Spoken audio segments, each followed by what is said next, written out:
This is Race and Ethnicity, Chapter 8, Part 3.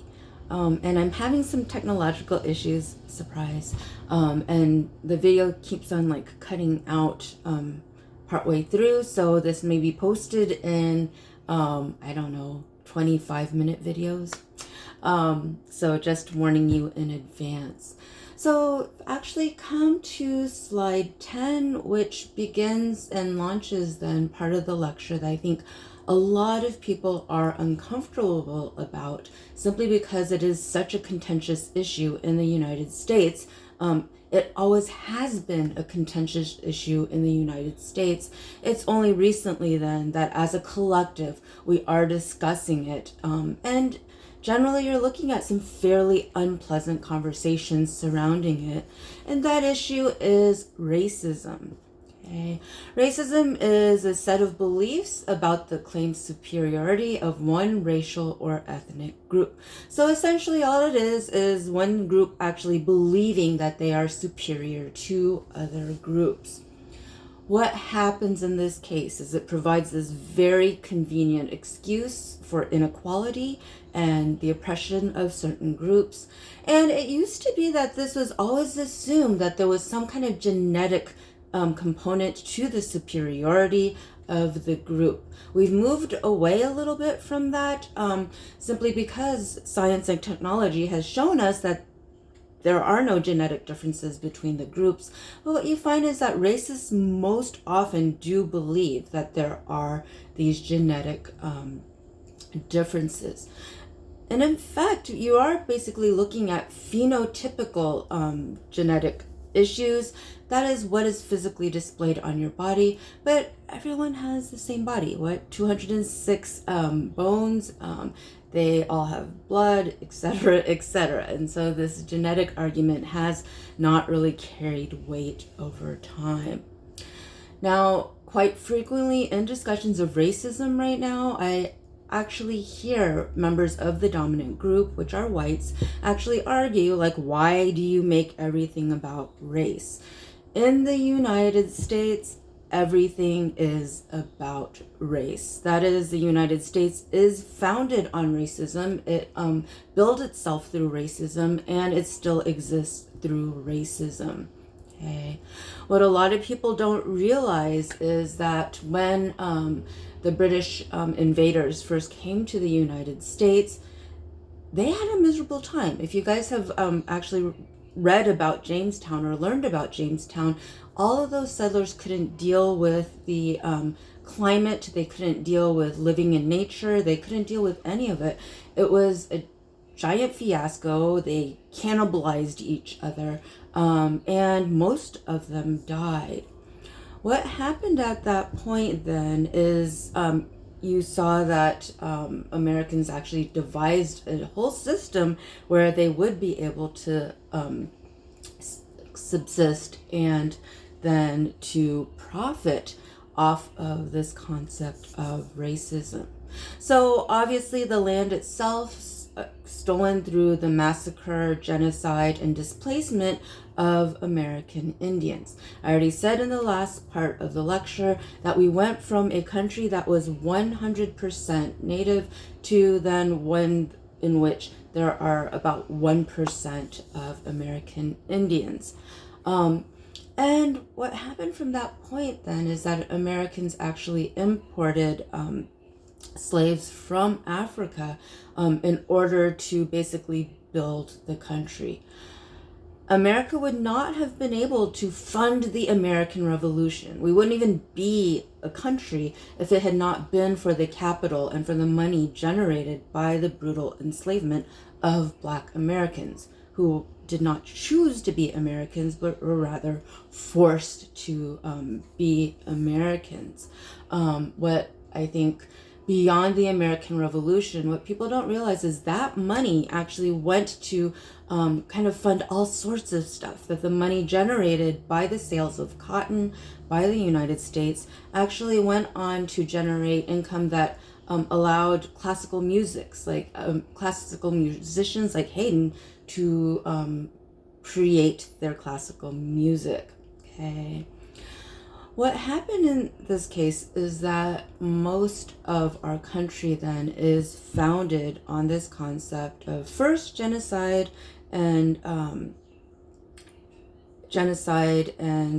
displacement of American Indians, then slavery with the enslavement of Black Americans, but every immigrant group coming to the United States then also exploited for its labor.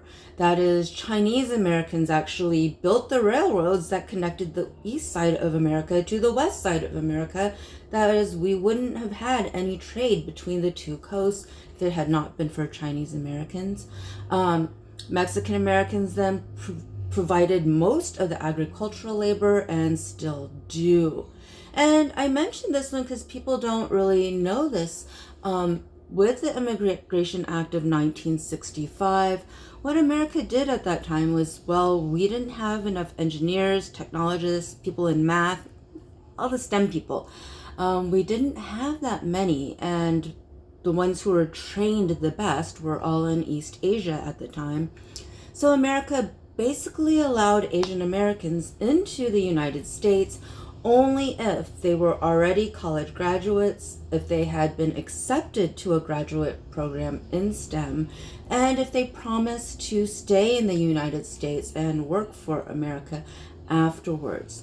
I will say this, my dad came over to seek the opportunities. He was at kind of the top university in Taiwan, and his graduating class back in the 60s, they have all of their college reunions in America because every single engineering student who graduated from the top engineering program in Taiwan at the time immigrated to the United States.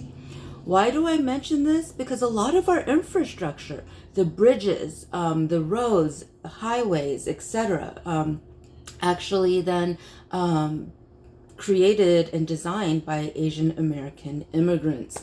That my dad himself then did a lot of work on concretes to stabilize then our roads and bridges. Interestingly enough, he also developed the fast current boom, which actually cleaned up a lot of the oil spills that happened in the US also. So given that little bit of history, what you realize is that the exploitation of other races then is crucial to the foundation of the United States. If we did not have that, then we actually would not be a country, right? Okay, so racism is its topic. It is kind of a set of beliefs. The second thing that I talk about in this case is prejudice, okay? So prejudice then, an idea of the characteristics of a group that is applied to all members of that group, and it's unlikely to change regardless of evidence against it. What I say is that prejudice then exists in your mind. It is how you think, right? It is how you conceptualize things. And what happens in this case is that a lot of us then hold these prejudices against different groups. What I argue is that in some cases there was a tiny kernel of truth. However, it is blanket and uniformly applied to every single member of the category of the group. And even if you do see a lot of exceptions, there is this tendency then to discount the stuff that you don't, evidence and stuff that you don't already believe in. So prejudice then, based on stereotypes, which are exaggerated assumptions about each group, okay? And it is reproduced by cultural hegemony, okay?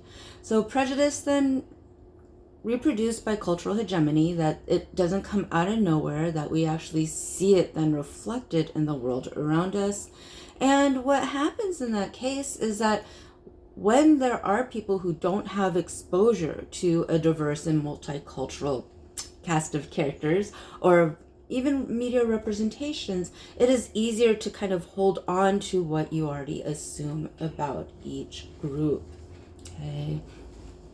So implicit bias are actually unrecognized and unconscious prejudices, and in some cases very, very conscious, that shape our interactions with others. Now, I said in the beginning of this lecture series that I would talk about Ahmaud Arbery, and we can look at this through the lens of racism and prejudice. So one prejudice that America still clings on to just very, very strongly is this assumption and erroneous belief that Black men then are dangerous and more likely to commit crime than other people. Okay.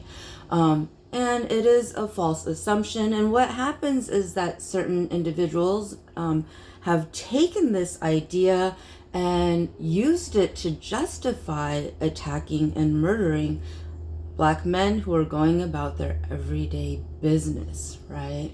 So in Ahmaud Arbery's case, he was going out for a run, which a lot of people in America do because it is one of the cheapest forms of exercise that we have out there. Now, a lot of you have reviewed the case. There is a video that I don't actually find appropriate to watch. However, what happened in that case is that two white males, it was a father and son, based on this prejudice that Black men are dangerous, actually murdered him on this assumption that he was somehow this burglar, that another, a random burglar in the neighborhood. What happens in this case is we can say, oh, well, they were just acting on their instinct on this one, but you have to realize that that was already shaped through prejudice, that if you do hold prejudice in your mind, there is this tendency to see each member of a category as this undifferentiated mass from everyone else. So, one of the prejudices that I hear quite often is that, all Asians look alike, which then leads to this understanding that, well, for a lot of people, one Asian American then is kind of the same as all Asian Americans, which you guys can understand, not entirely accurate.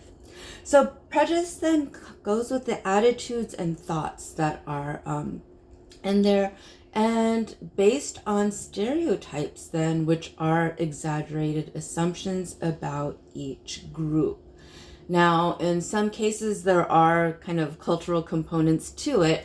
That is, I know that Taiwanese Americans, one of the stereotypes that's out there about us is that we're very cheap, right? That we don't spend a lot of money, that we look for bargains all the time. And then we talk about all the money that we save all the time. Now, you can say, well, that is a cultural tradition. If that's kind of going on in the culture, what makes it a prejudice? It becomes a prejudice when you just assume every single Taiwanese American person is like that, and that it is a primary characteristic that is tied into the group, right? Because you can say that there are a lot of Taiwanese Americans who don't fit that stereotype. However, it is still very deeply held. So what is discrimination? A lot of people kind of use these words interchangeably, but there is a difference between racism, prejudice, and discrimination. And that discrimination actually is the actions that are involved that kind of manifest and based on the prejudice and racist beliefs that someone holds. So discrimination is the unequal treatment of individuals based on their membership in a social group, okay, motivated by prejudice. That when you look at this idea of discrimination, you really are looking at it generally based on identity. So membership in a social group, but not a voluntary membership of a social group. So in this case, talking about race, you don't actually get to control your race. There's nothing you can do about it. You can't actually change your race in any way. So what happens is when you talk about discrimination on the basis of race, you're saying, well, then treating then different groups in different ways. Now, a lot of people see discrimination as this huge monolith. But instead, what we need to break it into then is this idea of individual discrimination and institutional. So by now, you already know that Individual discrimination, then micro world, and institutional, then macro level. Individual discrimination occurs when a single individual treats others unfairly because of their race or ethnicity, because we're still sticking on race with this one. There are other forms of discrimination. We're kind of applying it to race right now. What happens is, on a micro level, on an individual level, anyone can discriminate on an individual basis. That I've heard recently a lot of people saying, well, if you are BIPOC, then you can't actually individually discriminate against a white person because there is no like system or institution that feeds that. You can. You actually can discriminate. Any individual can discriminate on an individual basis.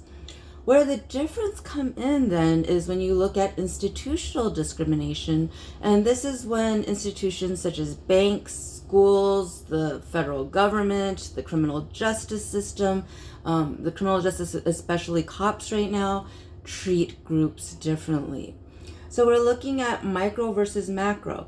And on the micro level, anyone can discriminate. They can hold prejudice, act on that prejudice, and it doesn't really matter kind of what race you are on the individual level. On the institutional level in the United States, as I mentioned when I kind of recounted the history of the United States, you are looking at whites actually being in the dominant majority, and it kind of being written into our laws and our Constitution even. Because if you look at how our country was founded and how they defined people in the very beginning, you were looking at them not counting anyone who was female, so only males counted, no females at all. And then they only counted white males, so if you were Black, Indigenous, Asian, anything else, then you were not actually considered a human being or a person. If we found our country on that basis, then already we are looking at a huge, severe inequality, because essentially you've dehumanized everyone who is not then a white male in that case. Okay, so I'm going to stop here and then continue on the next part to talk a little bit more about individual and institutional discrimination.